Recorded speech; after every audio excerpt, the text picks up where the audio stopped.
died.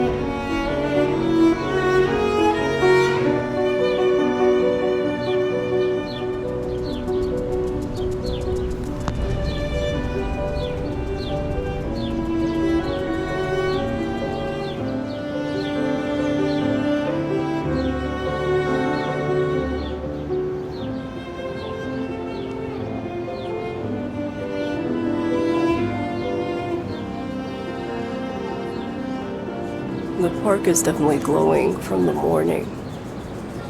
And being back here at Copcot definitely brings back a lot of memories. There was one time we were all in here taking a quiz because it was Owen's birthday and we had to answer questions about him. I won.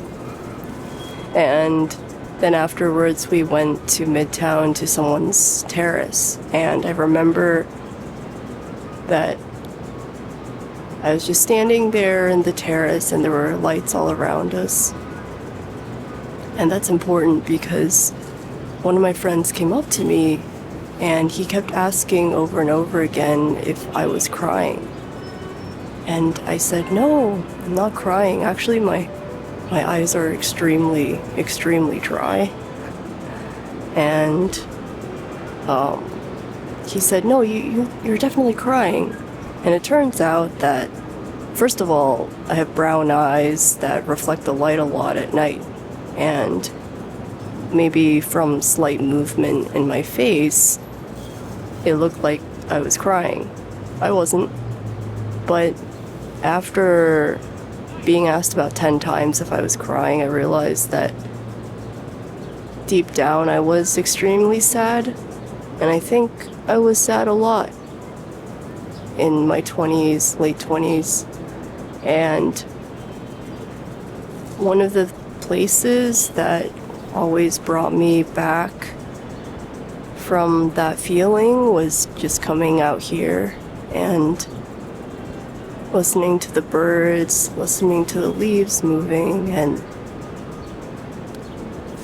looking at the soft light that gets filtered through the branches, looking at the sky. Even on winter days, it's calming here.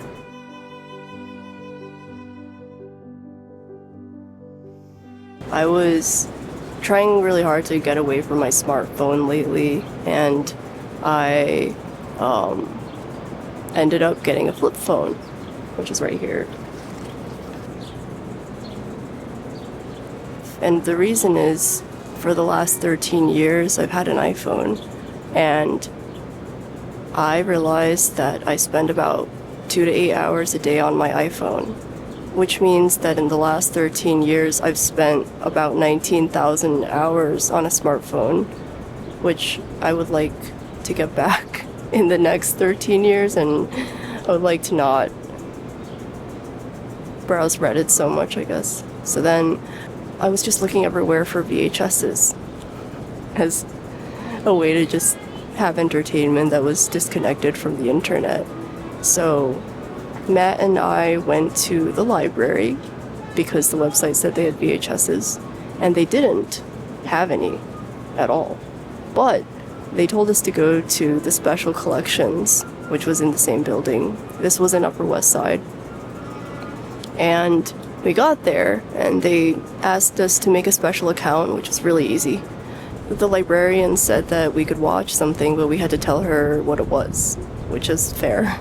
So we went into the catalog, and I found an old VHS called something along the lines of early avant-garde films, and it was about Hans Richter.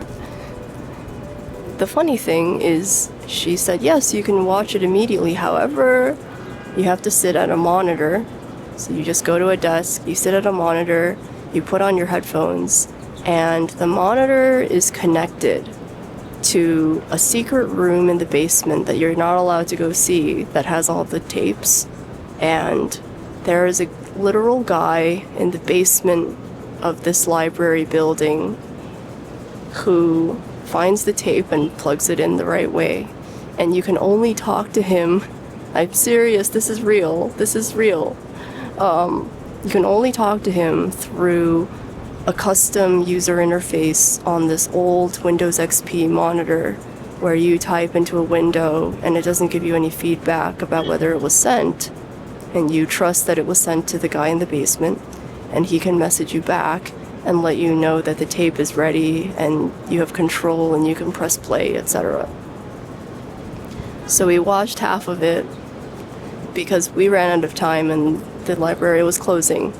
And then we came back a couple weeks later, asked for the same tape, and a different librarian, took us to the desk, and we said, instead of giving us an LCD modern monitor, can you actually ask them to play it on a CRT, which is a really old TV, of which they have many. They have many fancy, extremely fancy Sony Trinitrons at the library. And obviously I'm jealous. That is thousands of dollars of old TVs, top of the line, that they have sitting there. And the librarian said, yes, of course. However, you are the first people to ask to play a VHS on an old TV. And I was shocked because it is totally different. The reason is an old TV has literal, you could say, light bulbs that glow. And in that respect, colors and light and darkness look extremely different on an older TV, especially one that's been aged well or just happened to age well like wine. And so the second half of the film was much better because it was displayed on more of an original hardware. And some tapes you're allowed to take home. That one you couldn't, but some tapes you can take home.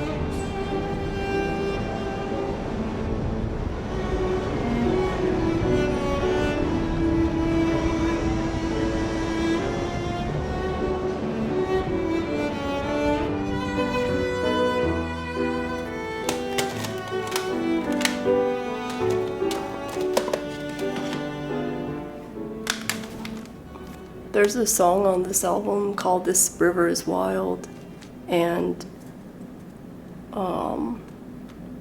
when I was in high school, one of my best friends said when I was at her house, if there's one thing we have to do no matter what, she said, you have to listen to This River is Wild on my boombox, and you have to listen to the end.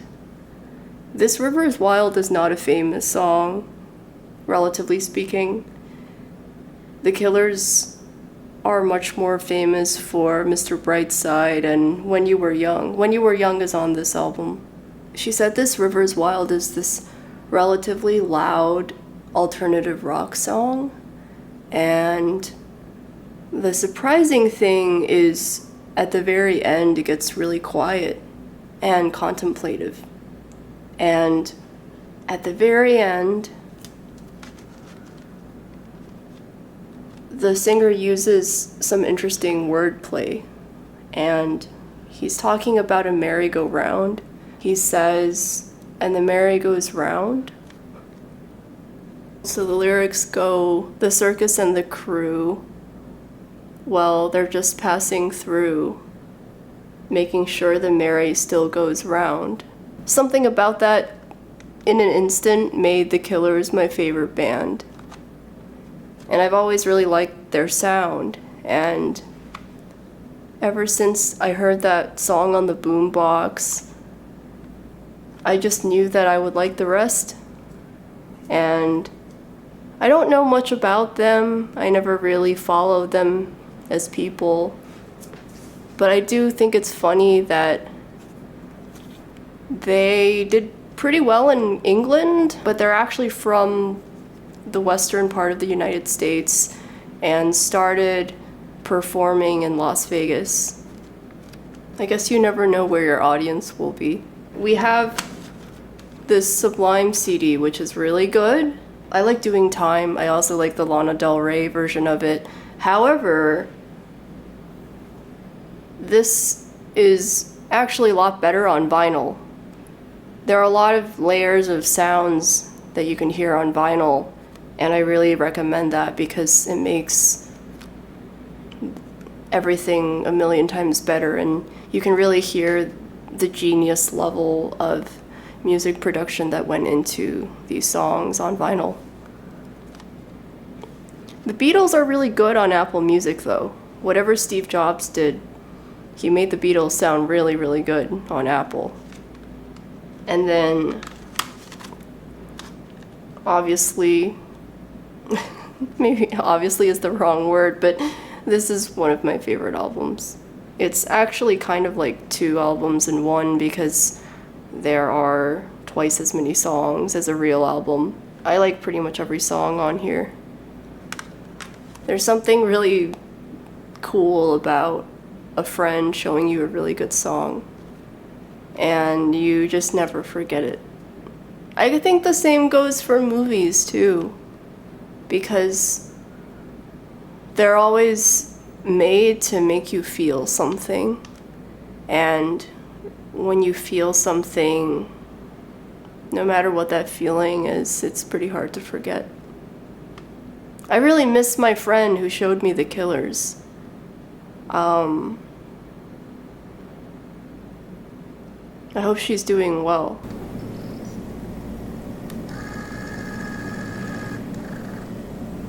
I said I'll do it, okay? I'll cover the paving. Okay, good.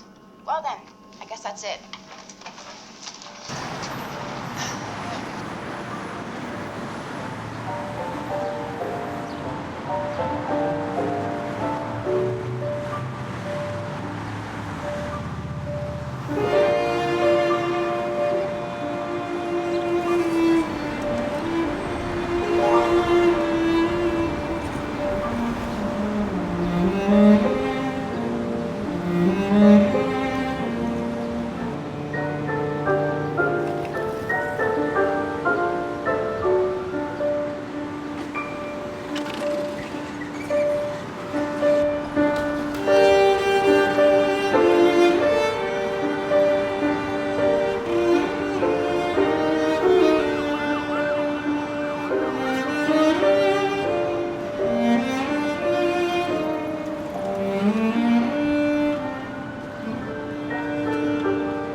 I don't actually recommend coming here.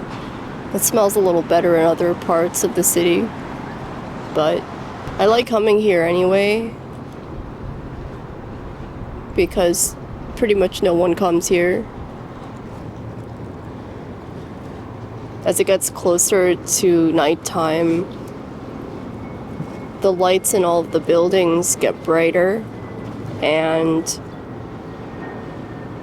they start to reflect off the waves of the Hudson River. And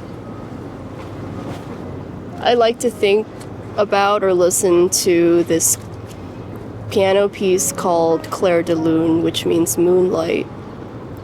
And the reason I have a personal attachment to it is because when I was in middle school, I entered a piano competition and we had to play 3 songs of our choosing, and one of the 3 songs I played was Clair de Lune.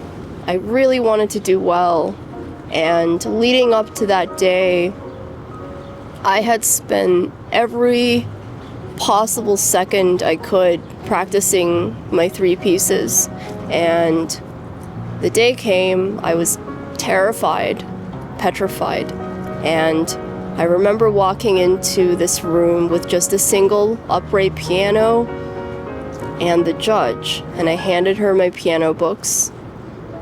I'd numbered all the measures in case she needed that for some reason, and I played the 3 pieces, got up, walked back to her, and she had this, surprising to me, she had this very calm smile about her, and she said, "Which one was your favorite?" And I said, "Clair de Lune." And she said, "I know." I guess it was really obvious. It wasn't obvious to me. I thought I had performed them all the same way, but apparently I didn't.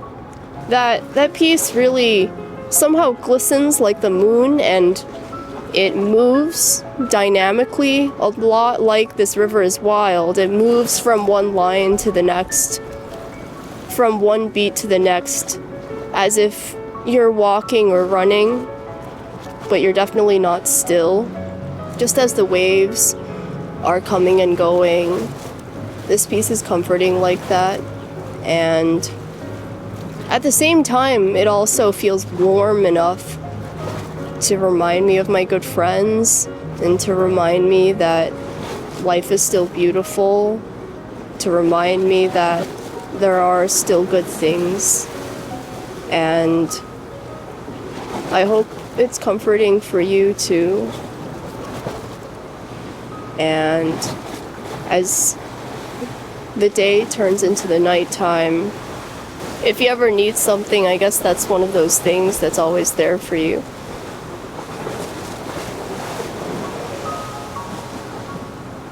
And if I visited you, that's the piece that I would play for you.